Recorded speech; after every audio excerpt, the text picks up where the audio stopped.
የተወዳችሁ ቤተሰቦቻችን ሰላም እግዚአብሔር ባላችሁበት ቦታ ሁሉ ይብዛ። ዛሬም እንግዲህ እንደተለመደው አንዲት ርዕሰ ጉዳይ ይዘን በዚያ ርዕሰ ጉዳይ ላይ ሰፋ ያለ ትንታኔ የምንሰጥበት ሰዓት ላይ ነው የምንገኘው። ታዲያ መረጃው ለመላው ዓለም እንዲዳረስ የዩቲዩብ አልጎሪዝም ደግሞ ስለሚያዳርስ ሁላችሁም ላይክ ያደረጋችሁ፣ ሼር ያደረጋችሁ፣ ሰብስክራይብ ያደረጋችሁ ቤተሰብ በመሆን ትብብራችሁን አሳዩ። እንግዲህ በቀን ቢያንስ ከ2 እስከ 3 ያላነሱ የቪዲዮ ትንታኔዎችን ይዘን የምንመጣበት ቻናላችን ነው። እንግዲህ ዛሬ እንደ መነጋገሪያ ለማንሳት በሰፋ አድርገንም ትንታኔ ለመስጠት የወደድንበት የሰሞኑ መነጋገሪያ የነበረ ሃርቫርድ ዩኒቨርሲቲ ላይ በዓለም አቀፉ የሚዲያ ተቋማት እስኪታይ ድረስ እና በማህበራዊ ሚዲያ ደግሞ በርካቶች ጋር ሲዘዋወር የነበረውን ርዕሰ ጉዳይ እንመዛለን። ይኸውም እንግዲህ የፓስተሮቹና የዲያቆኑ ፍጥጫ ነው። እንደምናስታውሰው በሃርቫርድ ዩኒቨርሲቲ ከተለያዩ ሀገራት ሄዱ በርካቶች በዛ ዩኒቨርሲቲ በስኮላርሺፕ በትምህርት ውጤት በተለያዩ ዛም ሀገር ያሉት በተለያየ አጋጣሚ ወደ ዩኒቨርሲቲው ይገባሉ። ሃርቫርድ እንግዲህ ዓለማችን ላይ ያሉ ከሚባሉ ትልልቅ ዩኒቨርሲቲዎች አንዱ ነው። ታዲያ በዚህ ዩኒቨርሲቲ ላይ በፕሮቴስታንቱ ቤተ እምነት ላይ አሉ የሚባሉ አንዳንድ ፓስተሮች የሄዱ ጥያቄዎችን ለተማሪዎቹ ያቀርባሉ። ተማሪዎቹም ጥያቄ ካላቸው ለፓስተሮቹ ያቀርቡና መልስ የሚሰጣጡበት መንገዶች አሉ። እነዚህ ፓስተሮች አባትና ልጅ ናቸው።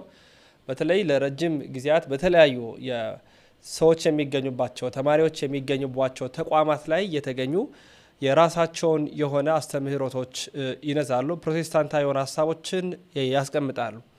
ታዲያ ተሳስቷል በማይሆን አጋጣሚ የሆነ ቦታ ላይ ሄዷል እስኪባላቸው ድረስ ሃርቫርድ ላይ የገጠማቸው ነገር ዓለም የተቀባበለው በተለይ ኢትዮጵያን ደግሞ መረጃውን ለዓለም ያዳረስንበት ሁነት ሆኗል።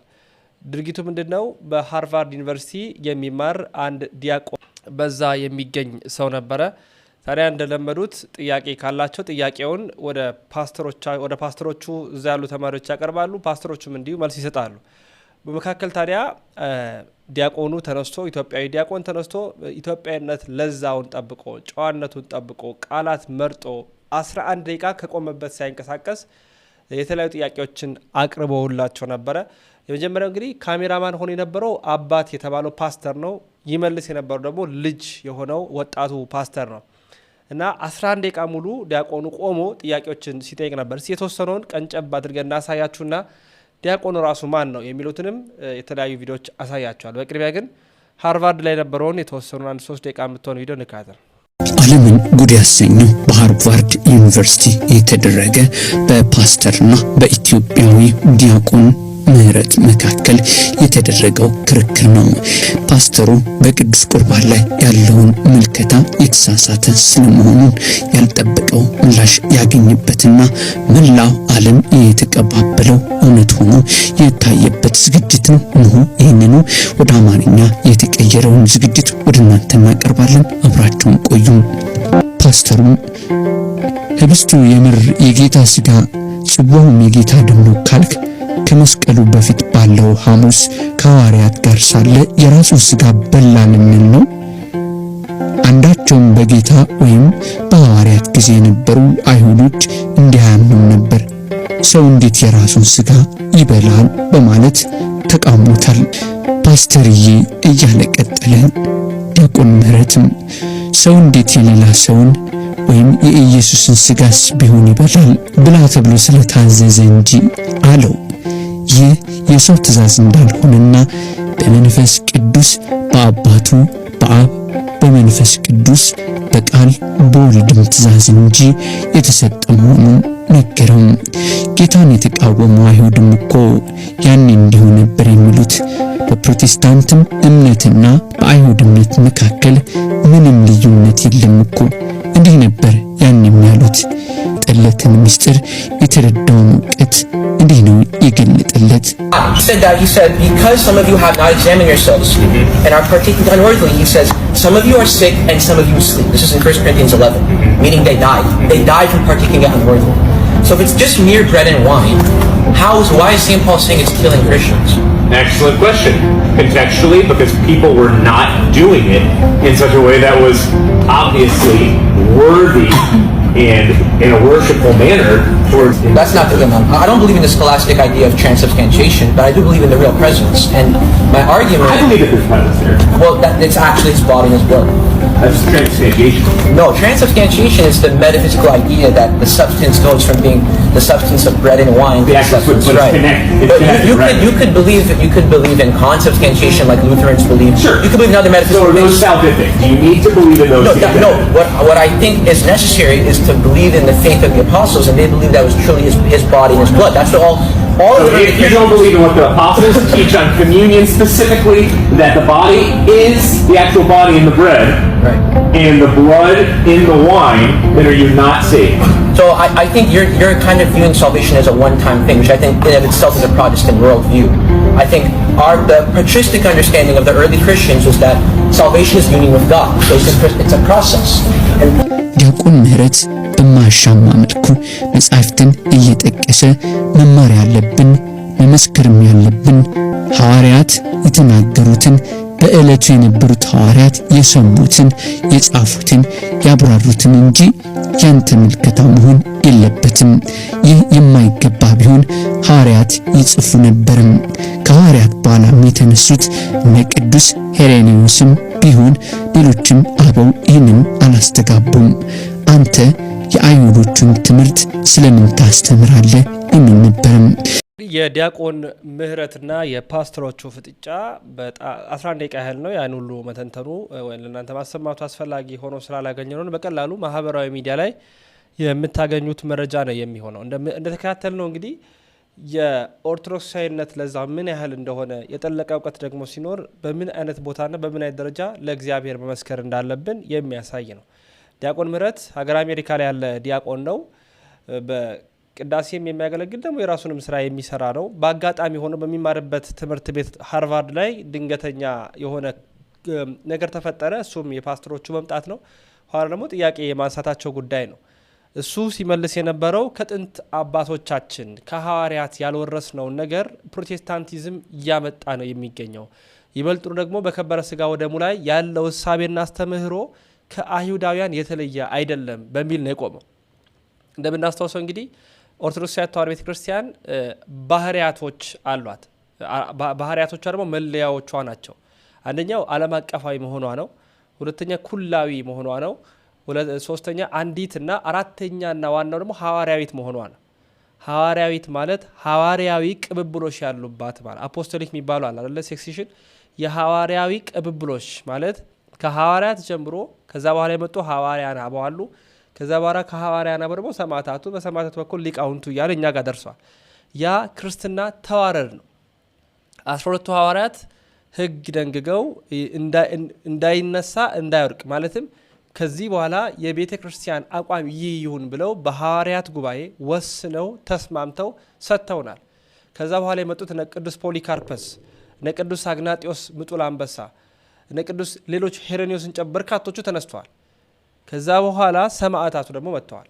ከሰማዕታቱ በኋላ ነው የወርቃማው ዘመን የምንለው የሊቃውንቱ መነሳት የመጣው። እነ ቅዱስ ዮሐንስ አፈወርቅ፣ እነ ባሲሊዮስ ዘቂሳሪያ፣ እነ ቅዱስ ጎርጎሪዮስ ዘኒዩሲስ፣ እነ ቅዱስ ጎርጎሪዮስ ዘኢንዚናዞ፣ ከዛ በሻገር እነ ቅዱስ ቄርሎስ እስክንድሪያ፣ እነ ቅዱስ አትናቴዎስ እስክንድሪያ በርካቶቹ ተነስተው ክርስትናን አስፋፍተዋል።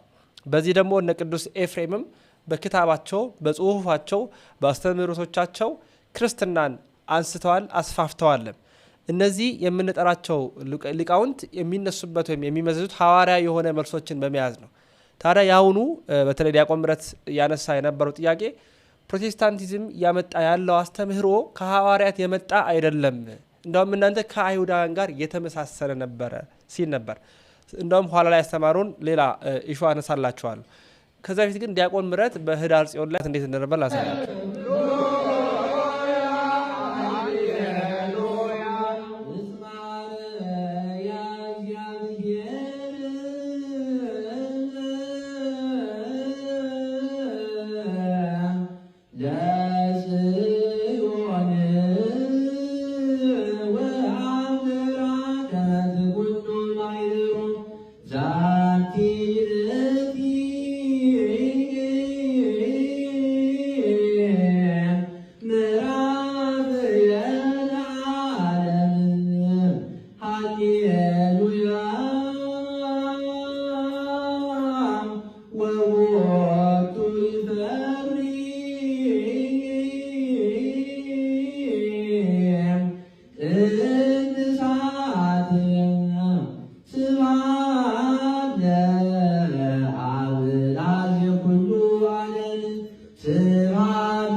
እንግዲህ ዲያቆን ምህረት ይሄ ነው በቅዳሴው በቤተ መቅደሱ ሲሰየም ደስ በሚያሰኝ ቅላጼ ክርስቶስን ይሰብካል። በትምህርቱ ባለበት ደግሞ ኦርቶዶክሳዊት ቤተክርስቲያንን ልዕልናዋን ከፍ ያደርጋል። በዚህ አይነት ክርስትና ያለፈ በዚህ አይነት ክርስትና ውስጥ በዚህ አይነት ኢትዮጵያዊ ቀለም ውስጥ ያለፈ ሰው ቤትም ቦታ ቢሄድ ይወደዳል፣ ይናፈቃል እና ለፓስተሮች የሰጠበት መልስ ደግሞ እንኳን ኢትዮጵያውያን በርካቶቹ የተቀባበሉት ርዕሰ ጉዳይ ሆኗል። በአንድ ወቅት ደግሞ ስለ ንስሐ ያስተማሩን ላሳያችሁና እንሰናበታለን። እናንተስ የዲያቆን ምህረትን ከፓስተሮቹ ጋር የነበረው ፍጥጫ በሰማችሁ ጊዜ ምን ትዝ አላችሁ? ምን ተሰማችሁ? ለእናንተ ተውኩኝ። ይሄኛውን ነገር ላሰማችሁ። እንደ መርስ ያዩት ነው የሚመስለኝ። ለምን መድኃኒት ቢሆንማ ይቀበሉት ነበር፣ ግን ይሸሹታል። እና አሁን መፍትሄውን ያለበት ዝግጅት ያስፈልጋል፣ ንስሐ መግባት ያስፈልጋል። ችግሩ አሁን አብዛኛው ሰው ንስሐ መግባት አይፈልግም። አሁን ያለው በእኛ ህዝብ ያለው አስተሳሰብ በቃ አቅመ አዳም እስከደረስን ጊዜ እስከ ሽምግልና በቃ በኃጢአታችን እንኖር፣ የስጋችን ፍትወት እንከተል፣ ንስሐ እንግባ። ከዛ በኋላ ወደ ሽምግልና ስንደርስ ንስሐ እንግባና ስጋው ደግሞ እንቀበል። ይህም ይቅርታ ሴጣናዊ የሆነ ትምህርት ነው። ሴጣናዊ የሆነ ትምህርት ነው። ለምንድን ነው ለ30 ለ40 ዓመት ከእግዚአብሔር የምንርቀው? ለምንድን ነው ለ30 ለ40 ዓመት በመንፈሳዊ ሞት የምንመላለሰው? ይህ ስጋ የሚበጀው የሚታደሰው በስጋው ደሙ ነው። ህብረት የምናደርገው ከክርስቶስ ጋር በስጋው ደሙ ነው። በጥንታዊ ቤተክርስቲያን መሰረት አንድ ሰው በኑፋቄ ወይም ሌላ በትልቅ ኃጢአት ቢገኝ ከቤተክርስቲያን የሚባረረው መንገድ ስጋው ደሙ ሲከለከል ማለት ነው። ኤክስኮሙኒኬሽን የሚባለው ይሄ ነው። ቀላል ነገር አይደለም። ከስጋው ደሙ መራቅ ቀላል ነገር አይደለም። ሞት ነው። ሞት ነው። የሞት ፍርድ ነው። ስጋው ደግሞ መቀበል አችልም ስጋው ደግሞ መቀበል አይችልም ከተባለ አንድ ሰው የሞት ፍርድ ነው የተፈረደበት ማለት ነው። ለምን ራሱ ቅዱስ ኤፍሬም በአንዱ ጽሑፍ ይህ ስጋው ደግሞ በገነት የነበረችው ዕፀ ሕይወት ነው ይላል። ወደ ዮሐንስ 6 እንደገና ስንሄድ ስጋኝ የበላ ደሜን የጠጣ የዘላለም ሕይወት አለው ይላል። ግን በአንጻሩ ምን ይላል? ስጋኝ ያልበላ ደሜን ያልጠጣ የዘላለም ሕይወት የለውም ይላል። እና ይሄ በጣም ወሳኝ የሆነ ጥቅስ ነው። ስጋው ደግሞ ከክርስቶስ ጋር ህብረት የምናደርገው ምስጢር ነው። ከክርስቶስ ጋር ህብረት ለምን ቃል መንፈስና ነፍስ ብቻ ሳይሆን የሆነው ቃል ስጋ ሆነ ይላል። ስለዚህ ድህነት ቤዛነት የተሰጠው ለነፍሳችንና ለመንፈሳችን ብቻ ሳይሆን ለስጋችን ነው። ለዚህም ነው ስጋው ደግሞ አስፈላጊ የሆነ። መጽሐፍ ቅዱስ ለድህነት የሚጠቅመው በአምላካዊ በሐዋርያዊ መንገድ ስንተረጎም ነው እንጂ በሰዋዊ መንገድ በራሳችን እይታ ከተረጎም ነው አይጠቅመንም። ለምን ብንል አሪዮስ የሚባለው መናፍቅ ወልድ ፍጡር ውእቱ ወልድ ፍጡር ነው ያለው መናፍቅ በመጽሐፍ ቅዱስ ተመርኩዞ ነው ያን ኑፋቄ ያሰራጨው። ዮሐንስ 1ን ሲያይ ቀዳሚው ቃል ውእቱን የሚለውን ጥቅስ ሲያይ በመጀመሪያ ቃል ነበር የሚለውን ሲያይ በመጀመሪያ ማለት ዓለም ሲፈጠር ማለት ተፈጠረ ማለት ነው እያለ በራሱ ሰዋዊ መንገድ ተረጎመ። ለምንድን ነው ክሊፍን ማግኘት የፈለግ? ጥሩ ጥያቄ ነው። እንግዲህ ክሊፍ እና ስቱዋርት ያው ከኛ ቤተ እምነት ውጭ ቢሆኑም ብዙ ጥሩ ስራ አድርገዋል። ማለት እግዚአብሔር የለሾች ሌሎች ሃይማኖት ያሉ ሰዎችን ወደ ክርስቶስን ማወቅ አምጥተዋል። ይህ ትክክል ነው። ነገር ግን ብዙ የሚያሳዝን በጣም ጥሩ ያልሆኑ እንግዲህ በእኛ ቋንቋ በኦርቶዶክሳዊ ቋንቋ ኑፋቄዎች የሚባሉ የሐሰት ትምህርቶችም ያስተምራሉ። በተለይ በቅርብ ጊዜ አቬንጀርስ ፖድካስት በሚባል ቪዲዮ ሰርተው ነበር ጆርጅ ጄንኮ ከሚባል ሰው ጋር እና እዚህ ላይ እንዳለ ለ2000 ዓመት ቤተክርስቲያን የሰበከችውን ትምህርት ሲቀልዱበት እንግዲህ አንዱ ጆርጅ ጄንኮ የሚባለው ሎቱ ስብሐት ስጋው ደሙን አፈር ብሎታል። እና እንደዚህ በጣም የሚያሳዝን አይነት ቋንቋ ሲጠቀሙ ኑፋቂን ሲያስተምሩ የሐሰት ትምህርትን ሲያስተምሩ አንድ ሰው መጥቶ ለነሱ ይህን ጥያቄ ማቅረብ አለበት።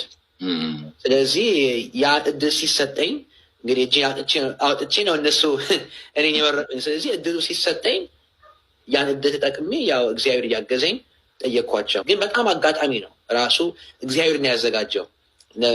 ልበ አምላክ ዳዊት ኩሎ ዘፈቀደ ገብረ እግዚአብሔር እንጂ የእግዚአብሔር ነገር መሆኑ ነው እንጂ ያ ሰው ባላገኘው ሳላውቅ መጥቶ ይሄድ ነበር። የተወደዳቸው የክርስቶስ ቤተሰቦች እንግዲህ የዛሬ የቪዲዮ መረጃችን ይሄንን ይመስላል። እንግዲህ አንዳንድ ጉዳይ ያነሳን በስፋት የምናቀርብበት የያሮስ 2 ነው። እንግዲህ 7000 ነው ያለው 10 20 ድረስ ማለት በየቀኑ ለመስራት ከፈጣሪ ጋር ተስፋ እናደርጋለን። ፍጹም ያለመታከት ማለት ነው። የእናንተ ትብብር ግን ያስፈልጋል። ላይክ አድርጉ፣ ሼር አድርጉ፣ መረጃውን አዳርሱ። በቀጣይ ደግሞ ሌላ አንድ ርዕሰ ጉዳይ ይዘን ተያያዥ ሆኑ ቪዲዮችን እያቀረብን መልስ የምንሰጥ ይሆናል። ወንድማችሁ ልዑል መብራቱ ነኝ። ያሮስ የእናንተ መኛም ነው። ተሰነባበትን። ሰናይ ቆይታ ይሆንላችሁ።